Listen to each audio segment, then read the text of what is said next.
Assalamualaikum warahmatullahi wabarakatuh. Perkenalkan, nama saya Nara Apriana dengan NIM 220001 semester 3 Prodi Administrasi Niaga. Saya akan menjelaskan mengenai materi politik dan negara untuk memenuhi tugas ujian akhir semester saya di mata kuliah Sistem Politik Indonesia. Baik, langsung saja kita masuk ke dalam materi di mana pengertian negara.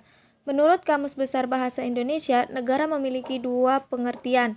Pertama, negara diartikan sebagai organisasi dalam suatu wilayah yang mempunyai kekuasaan tertinggi yang sah dan ditaati oleh seluruh rakyat.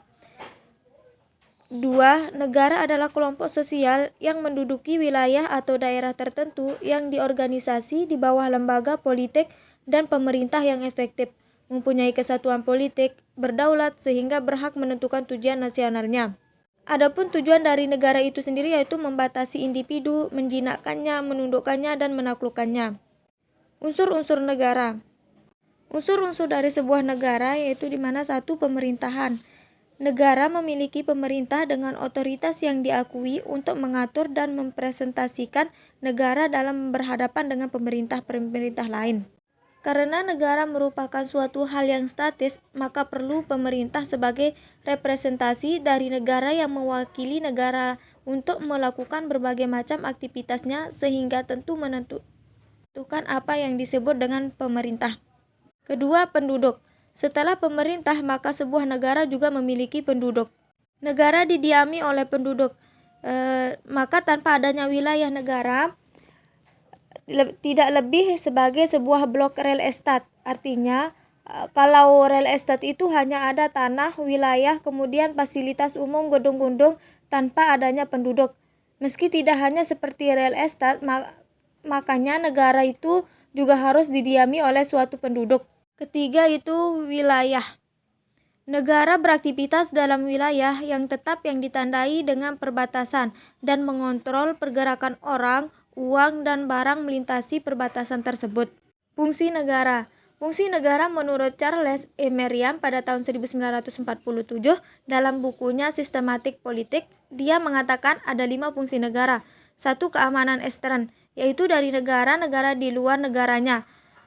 2. Keterlibatan intern, yaitu keterlibatan di dalam negeri. 3. Keadilan. 4. Kebebasan. Negara menjamin kebebasan seluruh penduduknya. Maksud kebebasan di sini yaitu tidak bertentangan dengan norma-norma yang telah diatur oleh suatu negara tertentu. Kesejahteraan umum. Adapun sifat-sifat dari negara yaitu 1. Sifat memaksa. Sifat memaksa ini tidak begitu terlihat dalam masyarakat yang homogen dan terdapat konsensus nasional.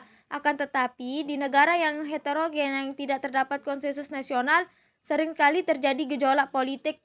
Maka sifat memaksa negara ini sangat akan terlihat. Kemudian sifat yang kedua dari negara yaitu sifat monopoli. Negara mempunyai monopoli dalam menetapkan tujuan bersama dari masyarakat. Dalam rangka ini, negara dapat menyatakan bahwa suatu aliran kepercayaan atau aliran politik tertentu dilarang hidup dan disebarluaskan karena mungkin dianggap bertentangan dengan tujuan masyarakat. 3. Sifat menyeluruh. Semua peraturan perundang-undangan, semisalnya keharusan membayar pajak, berlaku untuk semua orang tanpa terkecuali. Keadaan demikian memang perlu diterapkan sebab kalau seorang dibiarkan berada di luar lingkup aktivitas negara, maka usaha negara ke arah tercapainya masyarakat yang dicita-citakan akan gagal. Bentuk-bentuk pemerintahan. Pertama, monarki. Bentuk pemerintahan ini kekuasaannya dipegang oleh seorang raja. Pada sistem pemerintahan tersebut biasanya akan berlangsung sepanjang hayat sang raja dan akan digantikan oleh penerusnya yang berasal dari keluarga kerajaan. Kedua, republik. Negara yang dijalankan berdasarkan prinsip kedaulatan rakyat yang dilaksanakan secara demokratis melalui pemilihan umum. Demikian penjelasan dari saya, kurang lebihnya mohon maaf. Wassalamualaikum warahmatullahi wabarakatuh.